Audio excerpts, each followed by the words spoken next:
Blood transfusion, এটা হচ্ছে আমাদের আলোচনার টপিক। তো ট্রান্সফিউশন মানে কি? ট্রান্সফিউশন ওয়ার্ডটা মিললে আমরা ব্লাডের সাথে ইউজ করি। আর একটা ওয়ার্ড আছে, সেটা হচ্ছে ইনফিউশন। এই ওয়ার্ডটা আমরা অনেক জায়গায় পাবো। ইনফিউশন মানে ব্লাড বাদে আমরা অন্য কোনো ফ্লুইড, যেমন আমরা বলি না যে স্যালাইন দিচ্ছে, তো এই ট্রান্সফিউশন বা ইনফিউশন এগুলো মিললে আমরা আইভি বা ইন্টাভেনাস করি, অর্থাৎ ভেনের মধ্যে দেই। তো ভেনের মাধ্যমে এটা কিন্তু ইনফিউশন বা ট্রান্সফিউশন করা হয় একজন পার্সনের বডিতে।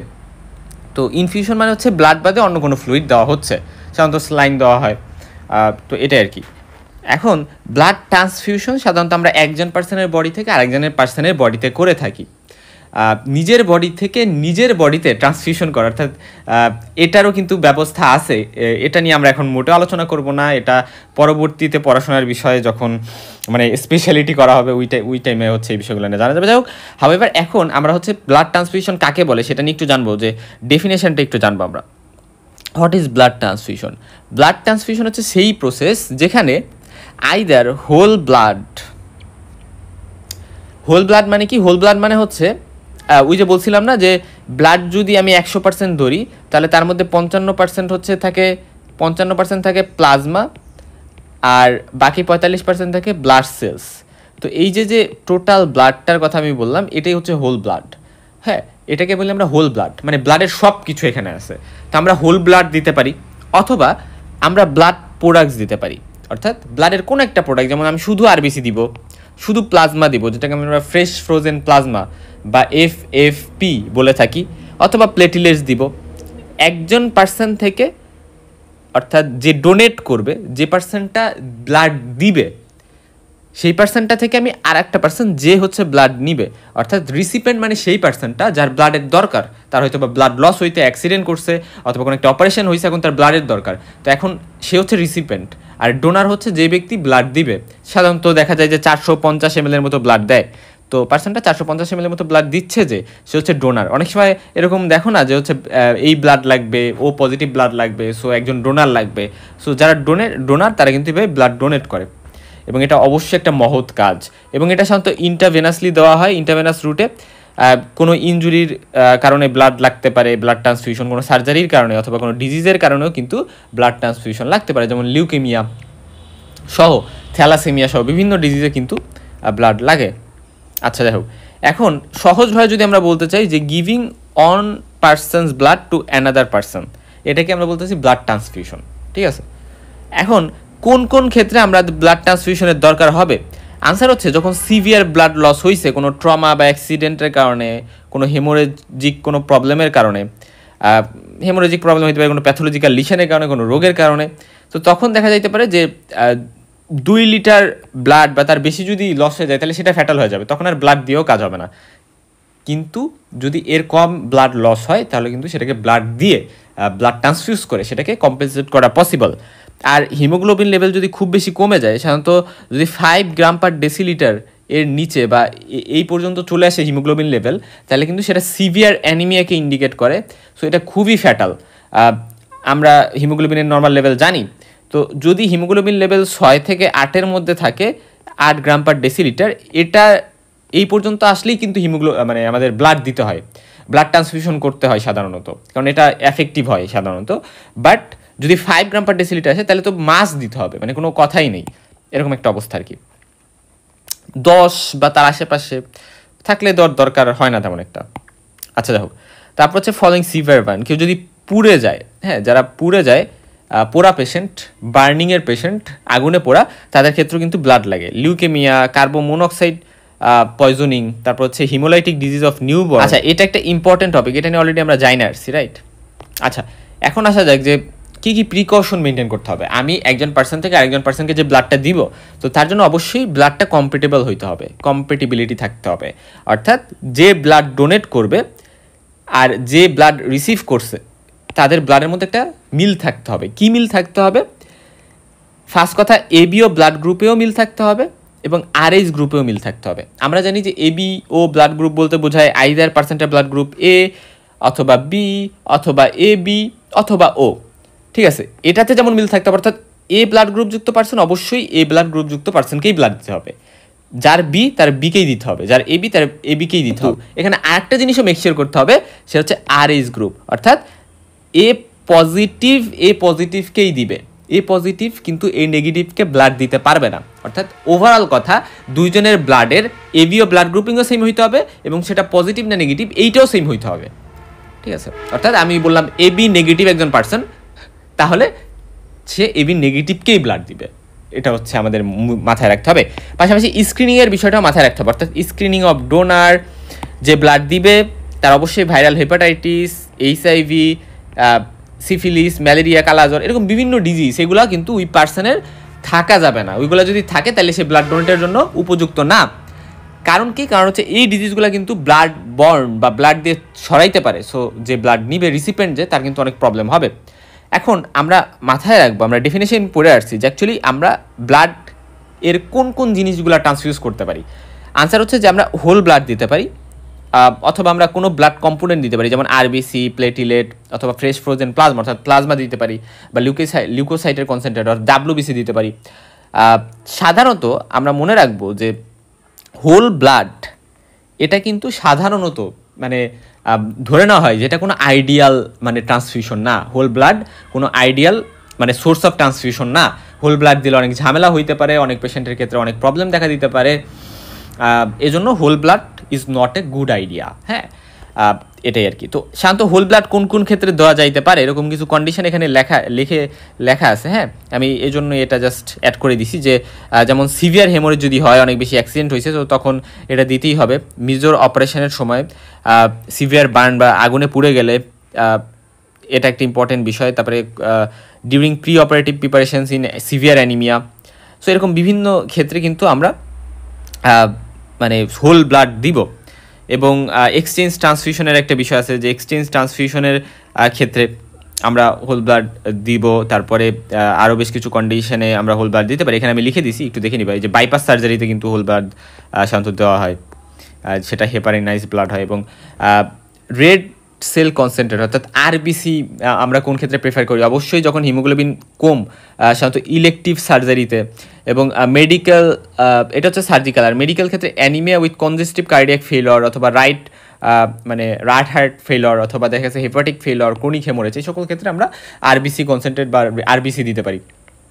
হোয়াইট ব্লাড সেলস আমরা দিই হচ্ছে যেমন যদি অনেক বেশি ব্যাকটেরিয়াল বা ফাঙ্গাল দ্বারা ইনফেকশন হয়, সেপসিস হয়, সেই সকল পেশেন্টের ক্ষেত্রে। এবং কেমোথেরাপির পরে আমরা হচ্ছে হোয়াইট ব্লাড সেল দিতে পারি। প্ল্যাটিলেট আমরা দিতে পারি কখন? যে ইডিওপ্যাথিক থ্রোম্বোসাইটোপেনিক পারপিউরাতে, তারপরে অ্যাকিউট লিউকেমিয়াতে, অ্যাপ্লাস্টিক অ্যানিমিয়াতে। আর ফাইব্রিনোজেন ক্লটিং ফ্যাক্টর এগুলা হচ্ছে যখন যে জায়গায় কমে যায়, যেমন বিভিন্ন কোয়াগুলেশন ডিসঅর্ডার এগুলো পাওয়া যায় না হিমোফিলিয়াতে, তখন এগুলো আমরা দিব। লিভার ডিজিজ, তারপরে ওরাল অ্যান্টিকোয়াগুলেন্ট যে সকল পেশেন্টরা নিচ্ছে তাদের ক্ষেত্রে, যাদের আর্জেন্ট অপারেশন দরকার তাদের ক্ষেত্রে আমরা কিন্তু এই সকল ক্লটিং ফ্যাক্টরগুলো দিতে পারি। মানে আমরা হোল ব্লাড না দিয়ে এগুলো দিব। এবং ফ্রেশ ফ্রোজেন প্লাজমা, এটা খুব ইম্পর্টেন্ট একটা বিষয়। এটা হচ্ছে কোয়াগুলেশন ফ্যাক্টর ডিফিসিয়েন্সি যাদের আছে, কারণ প্লাজমাতে কিন্তু কোয়াগুলেশন ফ্যাক্টর আছে, রাইট? কারণ আমরা জানি সেরামে কোয়াগুলেশন ফ্যাক্টর বা ক্লটিং ফ্যাক্টর থাকে না, বাট প্লাজমাতে কিন্তু ক্লটিং ফ্যাক্টর থাকে। সো আমরা এখানে তো প্লাজমাই দিচ্ছি, সেখানে ক্লটিং ফ্যাক্টর থাকবে অনেক বেশি। তারপর থ্রোম্বোসাইটোপেনিক মানে থ্রোম্বোটিক থ্রোম্বোসাইটোপেনিক পারপুরা, এখানেও কিন্তু আমরা ফ্রেশ ফ্রোজেন প্লাজমা দিতে পারি। আসলে এই জিনিসগুলো হচ্ছে জানার জন্য, এগুলো ডেভিডসন থেকে নেওয়া, মানে ডেভিডসন থেকে, অর্থাৎ আমরা মেডিসিন যখন পড়বো এগুলো আমাদের জন্য খুব ইম্পর্টেন্ট। বাট আমরা এখন ফিজিওলজিতে অতটা বেশি ক্রুশাল না, বাট আমরা জেনে রাখলে ফর শিওর আমাদের একটা স্যাটিসফ্যাকশন কাজ করবে। ডোনার যাকে আমি সিলেক্ট করতেছি তার ক্ষেত্রে আমাদের কি কি স্ক্রিনিং ক্রাইটেরিয়া লাগবে? আচ্ছা, অবশ্যই ডোনারের এজ 18-র কম হওয়া যাবে না, 60-এর বেশি হওয়া যাবে না। 18 থেকে 60-এর মধ্যে ধরা হয় যে আইডিয়াল। আচ্ছা, এটাই কেন না, অনেকগুলো আরও কন্ডিশন ফুলফিল করতে হবে। যে হিমোগ্লোবিন অবশ্যই 12 গ্রাম পার ডেসিলিটার বেশি হইতে হবে। Weight 45 KG. আসলে এখানে ওয়েট 45 কেজি বিষয়টা এরকম না। দেখা গেছে একজন পার্সন, সে বয়স অনেক বেশি, লম্বায় অনেক ভালো, কিন্তু ওয়েট 45 কেজি, তাহলে তো হবে না। মানে বিষয়টা হচ্ছে যে তার যে বিএমআইটা সুন্দর থাকতে হবে। এবং ওয়েট শান্ত 50 কেজি কোথাও বলা হয়, কোথাও 45 কেজি, ওভারঅল কথা বিএমআইটা ঠিক থাকলেই হচ্ছে। আর প্রেগনেন্ট ফিমেল দিতে পারবে না, ল্যাকটেটিং বা মেনস্ট্রুয়েটিং ফিমেলও কিন্তু ব্লাড দিতে পারবে না, তাহলে তাদের জন্য প্রবলেম হবে। তাদের ব্লাড ভলিউম এমনিতেই কমে যাবে, কারণ এই অবস্থাগুলোতে এমনিতেই ব্লাড কমে যাওয়ার একটা টেন্ডেন্সি থাকে।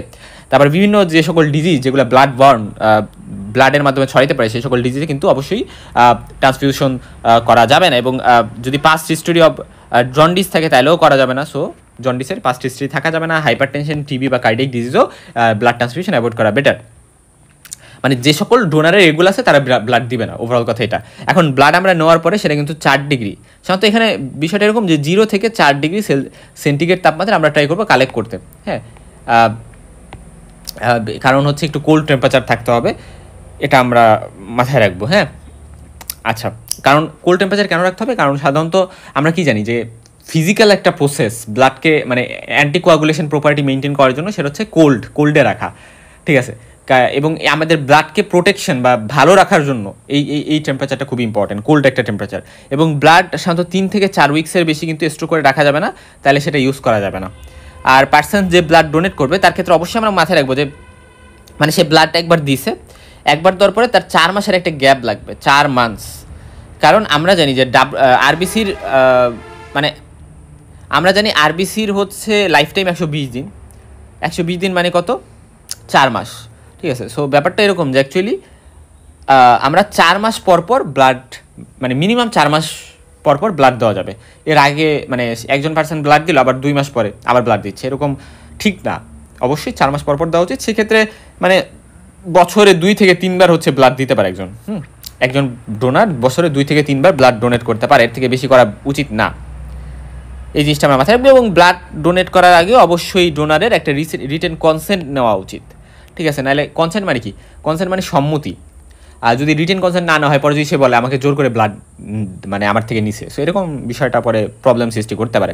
এক্সচেঞ্জ ট্রান্সফিউশন মানে এমন একটা ট্রান্সফিউশন, এটা নিয়ে আমরা ডিটেলসে জানবো না, জাস্ট আমরা জানি যে এটা এমন একটা প্রসিজার যেখানে হচ্ছে পেশেন্টের ব্লাড কমপ্লিটলি বডি থেকে রিমুভ করে ফেলা হয়েছে এবং তাকে ডোনারের ফ্রেশ ব্লাড অথবা প্লাজমা দিয়ে হচ্ছে ট্রান্সফিউজ করা হয়েছে, রিপ্লেস করা হয়েছে।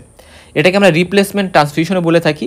এটা লাইফ সেভিং প্রসিজার কিছু কন্ডিশনের জন্য, যেমন এরিথ্রোব্লাস্টোসিস ফিটালি যেটা আমরা পড়ে আসছি, উইটা, তার পাশাপাশি sickle cell anaemia, jaundice, severe jaundice যদি হয়, তাহলে সেই সকল কন্ডিশনে, একেবারে সিভিয়ার এই সকল কন্ডিশনে কিন্তু exchange transfusion can be life saving. আর এই যেখানে লেখা আছে যে কোন কোন কন্ডিশনে আমরা হচ্ছে সিভিয়ার পলিসাইথেমিয়া থাকলে, সার্টেন ড্রাগ টক্সিসিটিতে, সো এই সকল কন্ডিশনে আমরা কিন্তু কোমাতে, এই সকল কন্ডিশনে আমরা এক্সচেঞ্জ ট্রান্সফিউশন করতে পারি। এখন খুব ইম্পর্টেন্ট যে অ্যাকচুয়ালি আমাদের হ্যাজার্ডস অফ ব্লাড ট্রান্সফিউশন, মানে এখানে আমরা একজন পার্সনকে ব্লাড দিলাম, আচ্ছা আমরা সব কিছু মেনটেন করেই ব্লাড দিলাম, আমরা পার্সনটার হয়তো বা মানে স্ক্রিনিং করে কম্পিটিবিলিটি চেক করে সব কিছু করেও হয়তো বা আমি ব্লাড দিলাম, তারপরেও কিছু হ্যাজার্ডস কিন্তু হইতে পারে, হ্যাজার্ডস ক্রিয়েট হইতে পারে। মানে blood transfusion is always risky, মানে এটা যে কি বলে যে এটা যে সবসময় সুফল বয়ে আনবে এরকম না, কারণ একজন পার্সনের জিনিস আর একজন পার্সনের বাড়িতে যাওয়া সেটা অবশ্যই রিস্কি হওয়ার একটা চান্স থাকে। তবে তার আগে বলি আসলে ব্লাড কীভাবে নেওয়া হয়। ব্লাড কিন্তু কিউবিটাল ফোসা, যেটা কিউবিটাল ফোসাতে একটা ভেইন সিলেক্ট করে সেখান থেকে ব্লাড কিন্তু মানে ট্রান্সফিউশন করা হয় সাধারণত। আর আরেকটা বিষয় হচ্ছে যে মানে ব্লাড কালেক্ট করা হয়, ট্রান্সফিউশন না, মানে ব্লাড কালেক্ট করা হয় আর কি। তো ব্লাড কালেকশন করা হয় এইভাবে। আর আরেকটা বিষয় আমি বলি যে অ্যাকচুয়ালি এই যে হ্যাজার্ডসগুলো, এইগুলোকে আমরা 2 ভাগে ভাগ করতে পারি। একটা হচ্ছে ইমিডিয়েট হ্যাজার্ডস, যেটা আমরা এখানে জানবো যে কিছু পায়োজেনিক রিয়াকশন হইতে পারে, যেটাকে আমরা বলতেছি ফেব্রাইল রিয়াকশন, অর্থাৎ এখানে মানে ফিভার, চিলস, অর্থাৎ চিলস মানে কাঁপুনি বা রাইগর, চিলস অ্যান্ড রাইগর এগুলো থাকতে পারে পেশেন্টের, মানে ব্লাড ট্রান্সফিউশনের সাথে সাথে দেখা যেতে পারে জ্বর, চিলস, কাঁপুনি এগুলো চলে আসছে। অ্যালার্জিক রিয়াকশন হইতে পারে, ওই ব্লাডে তার হয়তো বা অ্যালার্জি হয়েছে, যেমন স্কিন র্যাশ উঠতে পারে, ব্লাড প্রেশার কমে যেতে পারে, টেকিকার্ডিয়া হইতে পারে, রেসপিরেটরি ডিস্ট্রেস বা অ্যানাফাইলেকটিক শক পর্যন্ত হইতে পারে। অ্যানাফাইলেকটিক শক এটা খুবই সিভিয়ার একটা কন্ডিশন, এটা টাইপ 1 হাইপার সেন্সিটিভিটি রিয়াকশন। আচ্ছা, তারপর হচ্ছে হেমোলাইটিক ট্রান্সফিউশন রিয়াকশন, অর্থাৎ দেখা গেল যে হেমোলাইটিক ট্রান্সফিউশন রিয়াকশন সাধারণত যদি মিসম্যাচ ব্লাড ট্রান্সফিউশন হয় তাহলে হওয়ার চান্স বেশি থাকে, মানে হেমোলাইসিস হয়ে গেছে ব্লাডটা। আচ্ছা, তারপর সার্কুলেটরি ওভারলোড। সার্কুলেটরি ওভারলোড মানে কি? এবং এখানে এটা হচ্ছে মোস্ট কমন কজ ট্রান্সফিউশনের পরে, কারণ সার্কুলেটরি ওভারলোডটা মানে হচ্ছে যে মানে দেখা গেছে যে পার্সনের বডিতে ব্লাড এর ওভারলোড হয়ে গেছে, মানে ব্লাড বাইরে গেছে, আর ব্লাড ভলিউম বাইরে গেলে কিন্তু হার্ট ফেলিওর হয়, ঠিক আছে। এই জিনিসটা ইম্পর্টেন্ট যে ব্লাড দিতে দিতে দিতে ব্লাড ভলিউম বেড়ে গেছে এবং হার্ট ফেলিওর হয়েছে পার্সনটার, সো এটাকে বলতেছি আমরা ওভারলোড। আর আর একটা বিষয় হচ্ছে যে ব্যাকটেরিয়াল কন্টামিনেশন অফ ব্লাড, অর্থাৎ দেখা যেতে পারে যে মানে প্রপার সব কিছু মেনটেন করে যদি ব্লাড ট্রান্সফিউশন না হয় তাহলে ব্যাকটেরিয়া সেখানে কন্টামিনেট করতে পারে, দূষিত করতে পারে, এবং বায়োকেমিক্যাল বিভিন্ন আপসেট দেখা যেতে পারে, যেমন হাইপারক্যালিমিয়া, পটাশিয়াম লেভেল বেড়ে যেতে পারে, সাইট্রেট লেভেল বেড়ে যেতে পারে, মেটাবলিক অ্যাসিডোসিস হইতে পারে, অর্থাৎ ব্লাডে অ্যাসিডের পরিমাণ বেড়ে গেছে, পালমোনারি ইডিমা হইতে পারে, মানে লাঙে হচ্ছে পানি জমছে, তারপরে কার্ডিয়াক অ্যারিথমিয়া হইতে পারে, যেটা পরবর্তীতে ফিব্রিলেশন, ভেন্টিকুলার ফিব্রিলেশন বা হচ্ছে কার্ডিয়াক অ্যারেস্ট করতে পারে। ফিব্রিলেশন মানে কি? ফিব্রিলেশন মানে হচ্ছে মানে হার্ট খুব জোরে জোরে পাম্প করতেছে, মানে এত জোরে পাম্প করতেছে যে মানে হার্ট তো এইভাবে মরেই যাবে এত ফিব্রিলেশন হইলে। আর কার্ডিয়াক অ্যারেস্ট হইতে পারে। পাশাপাশি জেনারেলাইজ ব্লিডিং টেন্ডেন্সি থাকতে পারে, যে হুটহাট করে স্পন্টেনিয়াস ব্লিডিং হচ্ছে বডি থেকে। এয়ার ইম্বোলিজম হইতে পারে, এয়ার ইম্বোলিজম অর্থাৎ দেখা গেছে যে একটা মানে এয়ার হচ্ছে ব্লাড ভেসেলকে অবস্ট্রাক্ট করতেছে, এরকম হইতে পারে আর কি। আচ্ছা, যাই হোক, তারপরে এটা গেল হচ্ছে ইমিডিয়েট কী কী হইতে পারে। আমরা এগুলো খুবই ভালো করে মনে রাখবো, কারণ এটা পরীক্ষায় খুব বেশি আসে, পরীক্ষায় আসে, ভাইভাতে ধরে, পরীক্ষা বলতে রিটেনে আসে, ভাইভাতে ধরে। এবং ডিলেডের মধ্যে আছে ট্রান্সমিশন অফ ডিজিজেস, যেমন যে সকল ডিজিজ আসলে যদি স্ক্রিনিংয়ে প্রবলেম হয় তাহলে এই সকল ডিজিজ আসলে ট্রান্সমিশন হইতে পারে। দেখা যাচ্ছে স্ক্রিনিং করা হয়েছে তারপরেও ধরা পড়ে নাই, তারপরে এগুলো আসলে হওয়ার চান্স থেকেই যায়। যেমন হেপাটাইটিস, এইডস, সিফিলিস, ম্যালেরিয়া, কালাজ্বর, সাইটোমেগালো ভাইরাস ট্রান্সমিশন, সেন্সিটাইজেশন।